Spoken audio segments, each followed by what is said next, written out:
Hello and welcome to this section on Dreamweaver Help. In the previous few sections on the course we've been looking at starting to build our first website, and in order to move forward there are various specific topics that I want to cover in short sections like this one. And the first topic we're going to look at is what's available in Dreamweaver Help and how to make best use of it. So let's start by looking at the Help menu.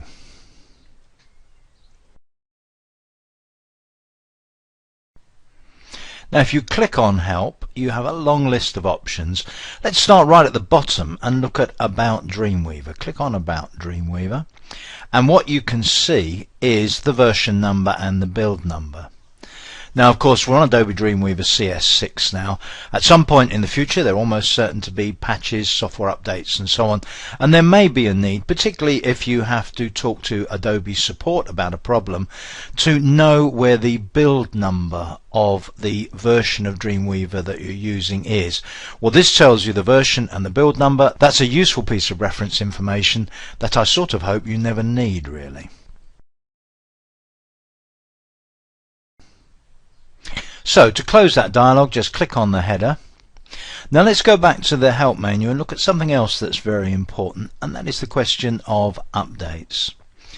As with any major piece of software, the supplier, in this case Adobe, can provide updates. Some of these are necessary updates if bugs are found or there's some sort of regulatory changes or something similar. Sometimes the updates provide additional functionality. But you can elect to have Adobe notify you of updates. We'll look at that in just a moment. And also, when the updates are available, you can control how and when they're installed.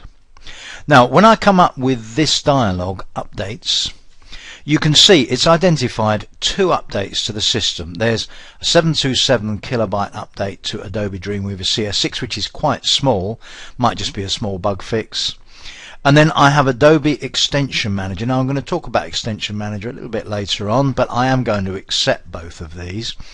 And when I have accepted them, when I've decided I want to go ahead and install those updates, I click on Update here.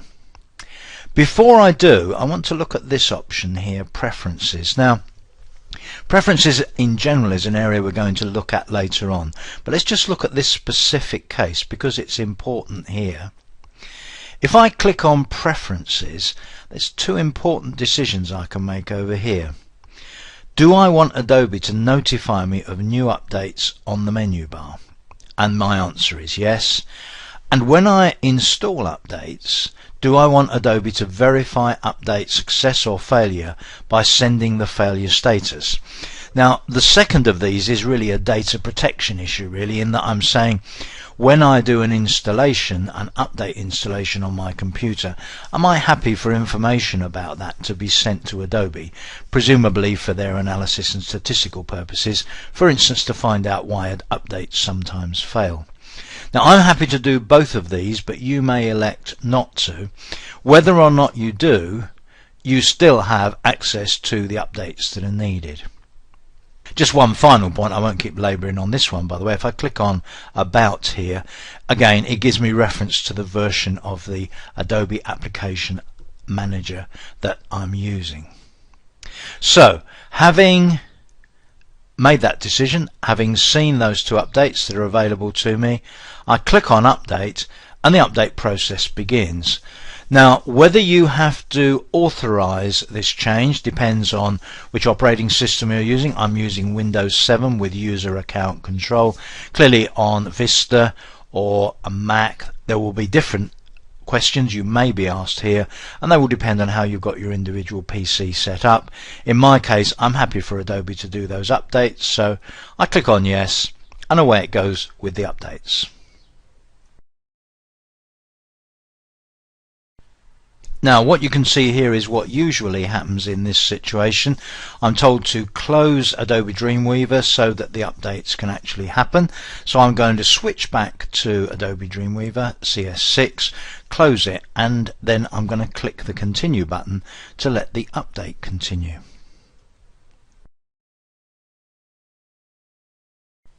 So here we are, click on continue, and away it goes. Note it gives me a time estimate for how long the update is going to take. And then when it's complete, I get a message like this, update complete, and I can close this and reopen Dreamweaver.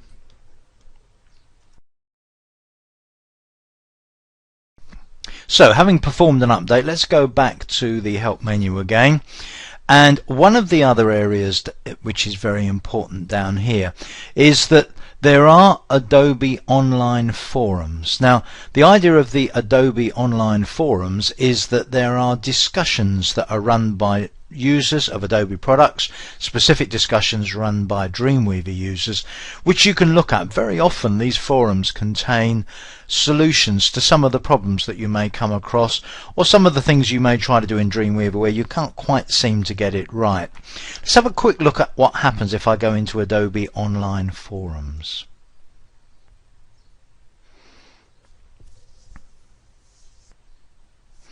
Now what happens in this particular case is that we're taken to the Dreamweaver community forums. Some of the community members are listed on the right with links to them on the right. These will very often be the people involved in discussions about Dreamweaver issues. And down here you have a list of the Dreamweaver forums. Now there are a good few of them. Some of them are very specific, and some of them are topics like Spry that we're going to look at later on, HTML5, Browser Lab. These are all things we're going to look at later on in the course. But in particular you can ask a question, and all you need to do is to type the question in here. Now I'm going to ask a very silly question, obviously one that we've looked at already. How do I save a web page? Not the sort of thing that would be a bit of a challenge there. What the search does is to look at all the words in my question and try to match them to some of the forum topics that have occurred. Now this is a slightly more esoteric version of the same question. How do I save a copy of my web page so that I can show it to my boss for corrections? Help with using a wedge page from a disk after saving from web. And then a more straightforward one down there, how to save file from Dreamweaver. So you can very often, by putting in a few relevant words, find a solution to a problem that you haven't been able to solve otherwise. I find the Adobe forums pretty useful myself. They're a little bit unpredictable in terms of how successful the answers to the questions are. But if you try to do something and then you look at the regular help and you're still a bit stuck, I recommend trying the Adobe forums, because every now and then they come up with a good solution which might save you a lot of time. So let's go back to that help menu again. One thing here, CSS Advisor. Now that's a particular topic that I'm going to come back to later on, and when we talk about CSS we'll look at CSS Advisor, which is a system that gives you information about using cascading style sheets.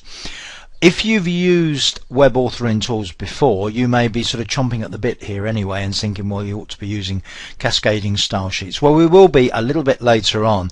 For the moment we're getting some of the basics in place, and we'll come back to CSS later on in the course. Now let's take a look at the regular Dreamweaver help, and the regular Dreamweaver help is the top topic. It's Dreamweaver help. Click on that and we get access to the Dreamweaver help system. Now I should point out here that help is normally provided online, and provided you have an internet connection, it's the online help that you would normally look at. Having said that, you can download the help onto your PC, and if you need to be able to use Dreamweaver when you're not connected to the internet, or perhaps if your internet connection's a bit slow in terms of using online help when you're working, you can use a downloaded version of the help. I'm looking at the help online here. There's quite a lot to see on this screen, so I'm going to go through it step by step and talk about some of the main parts of it. I'm not going to go into it in a great amount of detail. I think that's something for you to do yourself when you get a little bit of time, and in any case we're going to be using this help as we go along anyway. Now from this page we can access the help in a structured way. There's a list of topics at the top here. So there's a What's New section, which includes what's new in CS6, Arabic and Hebrew text, CS6 help PDF available in June. At the time of recording this particular section, that document is not available. By the time you use this course, it probably will be. And then there is, for reference, a copy of what's new in CS 5.5, the previous version. The next section is getting started, workspace and workflow.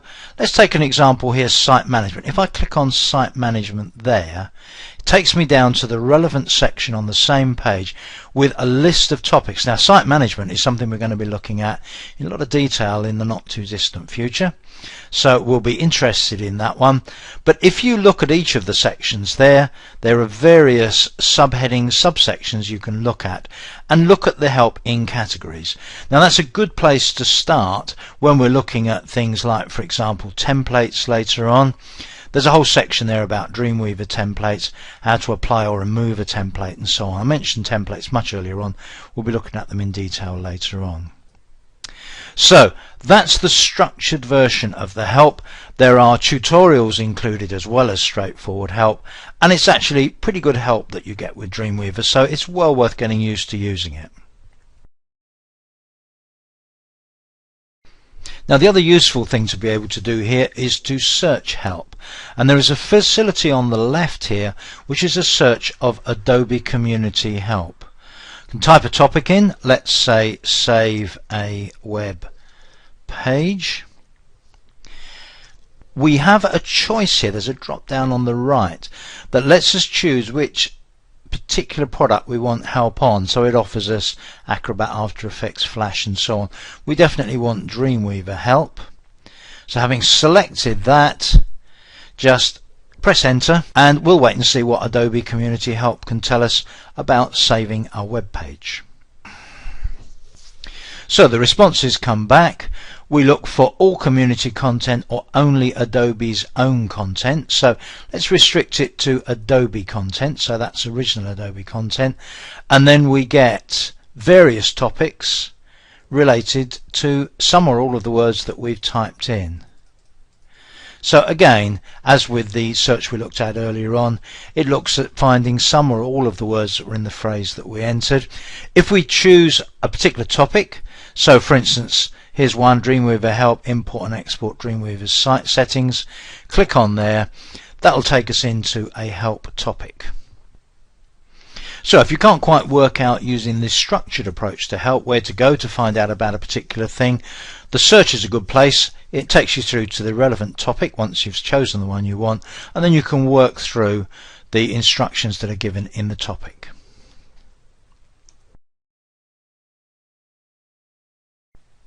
So let's go back to the help menu again. There's some specific help related to one or two of the topics that we're going to talk about later on.